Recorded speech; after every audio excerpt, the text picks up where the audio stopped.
ये देखिए, ये कानून एक बहाना है। तो कहाँ कर सकते हैं हम बातचीत? सलीम जी बताइए। मैडम मुझे नहीं पता। चलो कानून बगा रहे हैं, हम कवरेज तो कर सकते हैं, इन लोगों को शूट तो करने दीजिए, क्या आपत्ति है? दिखाइए, चलो भाई चलो, बताइए ना क्या आपत्ति है? चलो हो गया। अच्छा, ये लोग प्रदर्शन नहीं कर सकते? बताइए, प्रदर्शन नहीं कर सकते आप लोग? इनसे पूछिए कर रहे हैं कि नहीं, आप तो देख ही लीजिए कि हो रहा है कि नहीं ना। लेकिन यहाँ 15-20 लोग जब ये कह रहे हैं कि धरना करना, प्रोटेस्ट करना, विरोध करना आपका और हमारा संवैधानिक अधिकार है और ये कोई कानून हमसे छीन नहीं सकता, तब यहाँ इतनी सारी पुलिस आ जाती है। कैंपस के स्टूडेंट और एक नागरिक है, सबसे बड़ी चीज एक सिटीजन है, तो ओपन कैंपस है, यहाँ किसी को भी आने का, अपना एक्सप्रेशन जाहिर करने का राइट है। महिलाओं की सुरक्षा तो बिल्कुल है ही नहीं, दिल्ली शहर में तो नहीं है।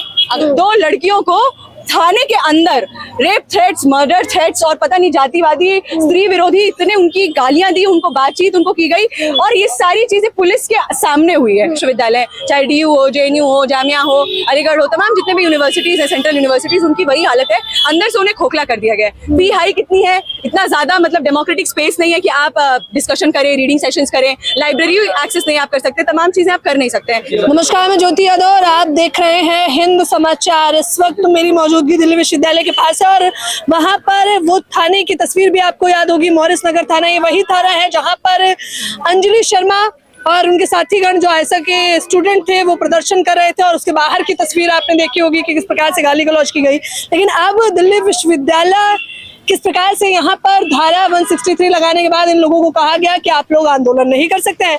इसी के खिलाफ विरोध प्रदर्शन ये लोग जता रहे। कैंपस है हम छात्रों का, प्रशासन की जागीर नहीं। दिखाइए, कैंपस जनवाद पर हमला नहीं सहेंगे, ऐसे तमाम पोस्टर इस वक्त भी आपको दिखाई दे रहे हैं। क्या कुछ कहना चाहेंगे? देखिए, हम यही कहना चाहते हैं कि सीधी सी बात है, कैंपस हम छात्रों का है। प्रशासन यहाँ पर आकर, पुलिस प्रशासन यहाँ पर अगर ये पाबंदी लगाता है कि आप प्रोटेस्ट नहीं कर सकते, 5 लोग से ज्यादा इकट्ठा नहीं हो सकते। पहली चीज तो ये है कि अपने आप में हास्यास्पद है कि कैंपस में स्टूडेंट्स आते हैं, बातचीत करते हैं, डिबेट करते हैं, डिस्कशन करते हैं, 5 लोग इकट्ठा नहीं होने देंगे तो आप क्या मानते हैं इस कैंपस को? दूसरा, अगर कोई हमला होता है, अगर कोई स्टूडेंट्स अगर शांतिपूर्ण तरीके से प्रदर्शन कर रहे हैं, उसके ऊपर कोई अटैक होता है, तो ये जिम्मेदारी किसकी है? क्या ये कॉमन स्टूडेंट्स की जिम्मेदारी है कि गुंडे आकर उन पर अटैक करें? ये तो वास्तव में प्रशासन की जिम्मेदारी होनी चाहिए ना। पूरा सेना बल, पूरी पुलिस वहां पे तैनात थी और 1-2 लोग आके वहां पे डिस्टर्ब करने की कोशिश कर रहे हैं, तो पुलिस को हैंडल करना चाहिए था। तो हम यही बात कर रहे हैं कि यहाँ भी देखिए हमें इकट्ठा होने नहीं दिया जा रहा है। तो हम लोग यही बात कर रहे हैं कि आज इसके खिलाफ हमें आगे आने की जरूरत है। कैंपस हमारा है, कैंपस यहाँ पे न तो पुलिस, प्रशासन क्या कुछ कह रहे हैं आप लोगों से? प्रशासन से पूछ लीजिए आप, ये क्या कह रहे हैं। सलीम जी है, ये कह रहे हैं कि आप लोग अब इकट्ठा नहीं हो सकते। हमने प्रोटेस्ट यहाँ पे खत्म कर दिया है। 1-2 बैनर देके बाइट दे रहे हैं, वो भी पुलिस को गवारा नहीं है कि आप ये भी नहीं कर सकते कैंपस में। तो आप कैंपस में हम क्या कर सकते हैं? क्या सांप्रदायिक नारे लगाना की इजाजत है? ये तो हो रहा है कैंपस में। क्या छात्रों को सीधे सीधे मार देने की इजाजत है? ये भी कैंपस में हो रहा है। लेकिन शांतिपूर्ण तरीके से अपने जनवादी अधिकार को, राइट टू एक्सप्रेशन, जिसकी आजादी हमें संविधान देता है, वो तक लागू नहीं करने दे रहे हैं। तो क्या तो वास्तव में क्या करना है कैंपस में? तो आप लोगों ने ज्ञापन सौंपा है इसको लेकर? हाँ, हम लोगों ने मेमोरेंडम सौंपा है और मेमोरेंडम, ये हमारा मेमोरेंडम है। इस मेमोरेंडम के जरिए हम यहाँ पे चेतावनी देने आए हैं कि अभी हम लोग यहाँ पे अपना डेमोन्स्ट्रेशन खत्म कर रहे हैं। लेकिन चलो इन लोगों को शूट तो करने दीजिए, क्या आपत्ति है? दिखाइए, चलो भाई चलो, बताइए ना क्या आपत्ति है? चलो हो गया। अच्छा, ये लोग प्रदर्शन नहीं कर सकते? बताइए, प्रदर्शन नहीं कर सकते आप लोग?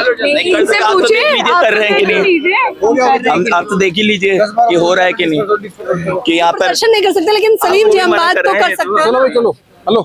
धारा 144 है, लेकिन हम 2 लोग भी मिलकर बात कर रहे हैं तो भी इसमें दिक्कत है। चलिए हम बाकी लोग अलग हो जाएं, तब हम अपनी बातचीत रख लें, इसमें भी कोई दिक्कत नहीं होनी चाहिए, मुझे लग रहा है ना।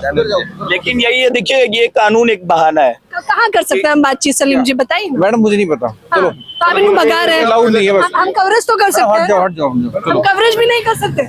चलो भाई चलो, बताइए, कवरेज अलाउ नहीं है? होनी तो चाहिए। देखिए, दिल्ली विश्वविद्यालय में कवरेज नहीं कर सकते? देखिए, सब कुछ आपके सामने है। प्रत्यक्ष को कहते हैं, प्रत्यक्ष को प्रमाण की जरूरत नहीं होती है। यही हमारे सामने दिख रहा है कि हम यहाँ पे बातचीत भी करना चाहें तो वो कह रहे हैं कि 10 बार बता दीजिएगा। 10 बार क्यों? हम यहाँ 24 घंटे रहे, कौन रोक सकता है? यहाँ पे हम कैंपस के स्टूडेंट और एक नागरिक है, सबसे बड़ी चीज एक सिटीजन है, तो ओपन कैंपस है, यहाँ किसी को भी आने का, अपना एक्सप्रेशन जाहिर करने का राइट है। तो उसके क्या कानून बता रहे हैं? हालांकि हमें ये कानून समझ नहीं आ रहा, संविधान हमें इसकी इजाजत देता है, लेकिन आपको क्या हटाया जा रहा है? हमें तो यही कह रहे हैं कि मतलब धारा 163 लागू है और इसके तहत 5 लोगों से ज्यादा लोग कैंपस में इकट्ठा नहीं हो सकते। मतलब ये तो वही बात हो गई ना कि आप एक तरफ ये तो कह रहे हैं संविधान में कि आपको राइट टू एक्सप्रेस एक्सप्रेशन है, आप एक्सप्रेस कर सकते हैं, आप अपने मतलब जो भी आपकी बातचीत है आप वो कह सकते हैं। लेकिन एक सेंट्रल यूनिवर्सिटी में, एक ऐसी यूनिवर्सिटी में जहाँ दुनिया भर के, देश भर के छात्र नौजवान पढ़ने आते हैं, ये सोचकर कि उन्हें एक्सपोजर मिलेगा, उनको पता चलेगा कि यूनिवर्सिटी लाइफ कैसे होती है, वो 5 लोग अपना मतलब ये भी एक्सप्रेस नहीं कर सकते कि उनको क्या सही लग रहा है, क्या गलत लग रहा है, वो बात नहीं कर सकते। यही मॉरिस नगर थाना है जहाँ का हमने वीडियो देखा था, आयशा के छात्रों की जो गाली गलौज की जा रही थी। हाँ, सोचिए मतलब कैंपस में छात्रों से ज्यादा यहाँ पे थाने, हमारी दिल्ली यूनिवर्सिटी में हॉस्टल की इतनी त्रासदी है कि छात्रों नौजवानों को हॉस्टल्स नहीं मिलते हैं, लेकिन पुलिस स्टेशंस बहुत सारे, पुलिस स्टेशंस बहुत है, बूथ बहुत है, फिर भी इतनी सारी पुलिस डिप्लॉयमेंट के साथ, उसके बावजूद 2 लड़कियों को थाने के अंदर रेप थ्रेट्स, मर्डर थ्रेट्स और पता नहीं जातिवादी, स्त्री विरोधी इतने उनकी गालियां दी, उनको बातचीत उनको की गई, और ये सारी चीजें पुलिस के सामने हुई है। फिर भी मतलब आप सोचिए, कुछ पुलिस को कोई एक्शन नहीं लेना, कुछ नहीं करना, लेकिन यहाँ 15-20 लोग जब ये कह रहे हैं कि धरना करना, प्रोटेस्ट करना, विरोध करना आपका और हमारा संवैधानिक अधिकार है और ये कोई कानून हमसे छीन नहीं सकता, तब यहाँ इतनी सारी पुलिस आ जाती है।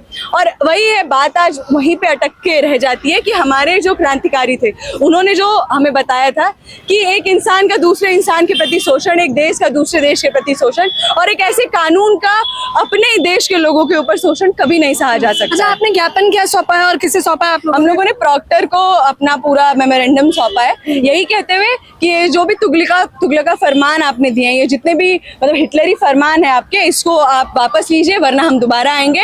और ये चेतावनी है, इस बार हम 15-20 लोगों के साथ आए थे, अगली बार पूरे यूनिवर्सिटी कैंपस के छात्र नौजवान अपने जनवादी अधिकार के लिए सड़कों पर। बताइए, दिल्ली विश्वविद्यालय प्रतिष्ठित कॉलेज में देखा जाता है, सरकारी विश्वविद्यालय है, बावजूद इसके आप लोग प्रदर्शन कर रहे हैं, आप लोगों को एक नोटिस थमा दिया गया है कि प्रदर्शन नहीं कर सकते, तो हालात क्या बने हुए हैं आजकल? हालात तो यही है जो सब तमाम सारे पब्लिक सेक्टर के जितने भी विश्वविद्यालय हैं, चाहे DU हो, JNU हो, जामिया हो, अलीगढ़ हो, तमाम जितने भी यूनिवर्सिटीज हैं, सेंट्रल यूनिवर्सिटीज, उनकी वही हालत है, अंदर से उन्हें खोखला कर दिया गया है। फी हाई कितनी है, इतना ज्यादा मतलब डेमोक्रेटिक स्पेस नहीं है कि आप डिस्कशन करें, रीडिंग सेशंस करें, लाइब्रेरी एक्सेस नहीं आप कर सकते, तमाम चीजें आप कर नहीं सकते हैं। ये सेंट्रल यूनिवर्सिटीज की हालत है। और आज आम स्टूडेंट्स, जो आम घरों से आने वाले, गाँव से, दूर दराज शहरों से आने वाले लोग आज यूनिवर्सिटी में पढ़ने के लिए वो सोच नहीं सकते, क्योंकि यहाँ फीस इतनी है, हॉस्टल नहीं है, आपको PG में 15-15, 20-20 हजार रुपए डब्बे नुमा कमरों में बैठकर आप रहते हैं, मेट्रो में कम्यूट करते हैं, सारा पैसा उसमें जाता है। और आज आप ये कह नहीं सकते हैं कि ये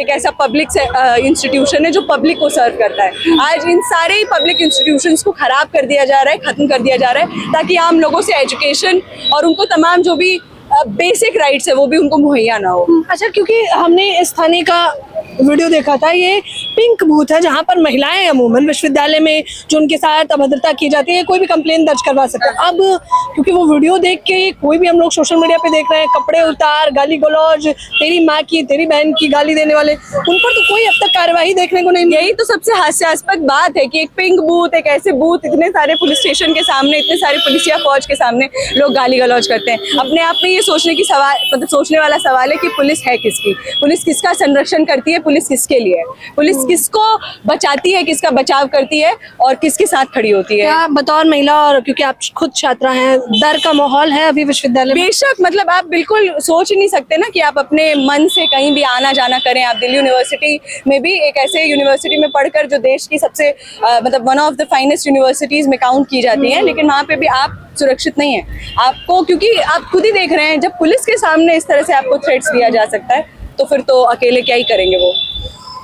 तो ये दिल्ली विश्वविद्यालय के हालात बने हुए हैं जो लगातार हम आपको तस्वीर दिखा रहे हैं और हम आपको बता रहे हैं। हालांकि मेरी निगाह उसी मॉरिस नगर थाने पे गई जहां का वीडियो सभी ने देखा होगा। ये वही पुलिस स्टेशन है जहां पर आयशा के छात्र अंदर थे और तमाम गाली गलौज करने वाले गुंडे बाहर नजर आ रहे थे, सीधे तौर पर अल्टीमेटम दे रहे थे, तुम्हारी माँ की, तुम्हारी बहन की तमाम गालियां देकर संबोधित कर रहे थे। दिल्ली विश्वविद्यालय का हाल हम आपको दिखा रहे हैं। ये वो प्रतिष्ठित कॉलेज है जहाँ की तस्वीरें अमूमन हम लोगों ने देखी हैं। आइए कुछ लोगों से और भी बातचीत करने की कोशिश करेंगे। उनकी सुरक्षा पर हम लोग चर्चाएं कर रहे हैं।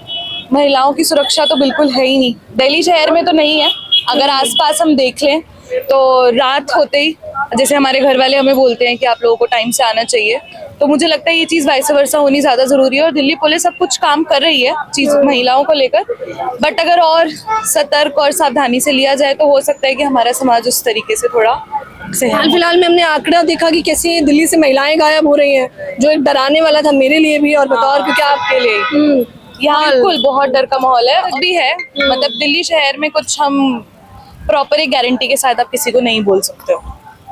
मुख्य तौर पर आप देख सकते हैं इन्होंने कहा कि ये ग्राउंड जीरो से हम दिल्ली विश्वविद्यालय की खबर आपको बता रहे थे, जहां पर प्रशासन का कहना है कि यहाँ पर धारा 163 लगा दी गई है जिसके तहत आप लोग धरना प्रदर्शन नहीं कर सकते हैं। लेकिन छात्र फिर भी पूछ रहे हैं कि आखिरकार क्या ये भारत लोकतांत्रिक देश नहीं है, क्या कोई तालिबानी देश है जहाँ पर इस प्रकार का फरमान सुना दिया गया। लगातार सवाल जारी है। फिलहाल इस खबर के बारे में आप लोग मुझे अपनी राय जरूर दें। कैमरामैन नावेद के साथ ज्योति यादव, हिंद समाचार।